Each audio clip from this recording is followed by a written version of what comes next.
Selamat pagi, bapak-bapak, ibu-ibu, saudara-saudari dimanapun berada. Shalom, berkat dalam. Berjumpa kembali dengan Sugeng Pramono dari Solo dalam renungan kisah singkat Santo Petrus Canisius. Santo Petrus Canisius atau Peter Canis dilahirkan di Nijmegen, Belanda pada 8 Mei 1521. Ayahnya seorang wali kota dan ia mengendaki agar Peter kelak menjadi seorang pengacara. Untuk menyenangkan hati ayahnya, Petrus muda mulai belajar ilmu hukum di Cologne, Jerman. Ia adalah seorang mahasiswa sangat cerdas, cepat menyelesaikan pendidikannya. Pada usianya yang baru 19 tahun telah menggapai gelar master. Di kota Cologne inilah Petrus bertemu dengan Santo Petrus Faber yang kemudian menjadi pembimbing rohaninya. Faber adalah seorang imam Yesuit yang terkenal dengan khotbah-khotbahnya yang mengagumkan. Ketika Petrus Canisius mendengarkan Pastor Faber berkhotbah, panggilan Tuhan segera bergema di dalam hatinya. Ia merasakan hidupnya bukan lagi untuk dunia ini. Ia ingin mempersembahkan segalanya bagi Tuhan. Ia ingin menjadi seorang Yesuit seperti Petrus Faber. Sebagai umat Katolik yang lahir dan hidup di awal gerakan reformasi, Petrus Canisius menyaksikan pergumulan hebat dalam tubuh pengikut Kristus.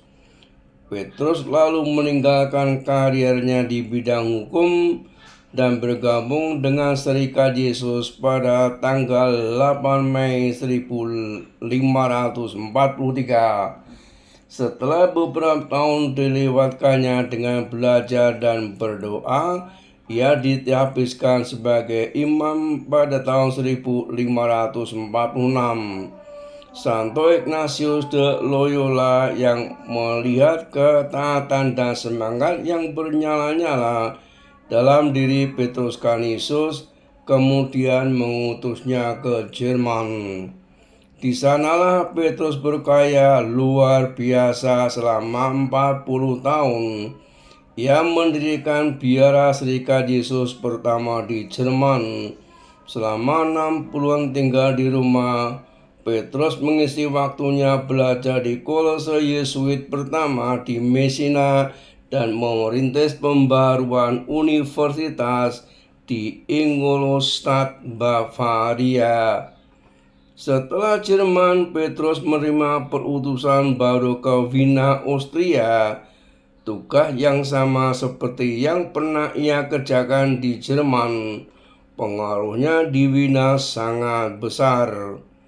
Ia menyelamatkan banyak penduduk Jerman dari bid'ah-bid'ah pada masa itu dan membawa kembali mereka yang telah menerima ajaran sesat ke pangkuan gereja Katolik.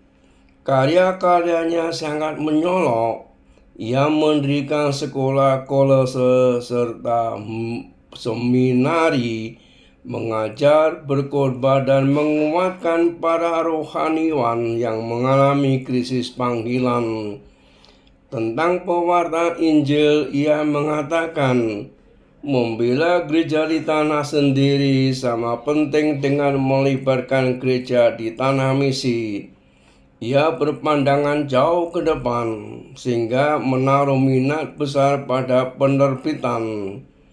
Ia menyadari bahwa buku dan majalah sangat besar pengaruhnya, maka ia memberikan dorongan kuat pada karya penerbitan.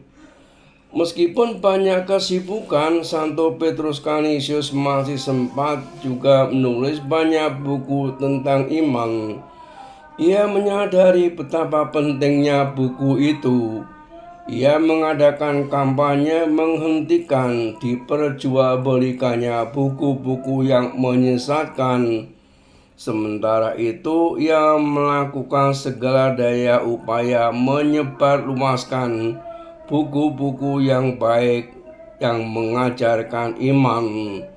Dua buah buku katekismus yang ditulis Santo Petrus Canisius disukai hingga harus dicetak ulang lebih dari 200 kali dan diterjemahkan ke dalam 15 bahasa.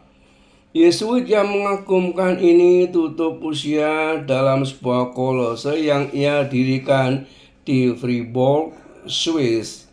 Ia dinyatakan beato tahun 1864 oleh Paus Pius ke-9. Pada tahun 1925, Petrus Canisius dikanonisasi dan dinyatakan sebagai seorang doktor gereja oleh Paus Pius ke-11. Perayaan 21 Desember, lahir 8 Mei 1521, kota asal Nijmegen, Belanda, bahwa 21 Desember 1597 di Fribourg, Swiss oleh sebab alamiah. Awalnya dimakamkan di gereja Saint Nicholas di Fribourg tahun 1625, makamnya dipindahkan ke gereja Santo Mikael di Biara Yesuit di Fribourg.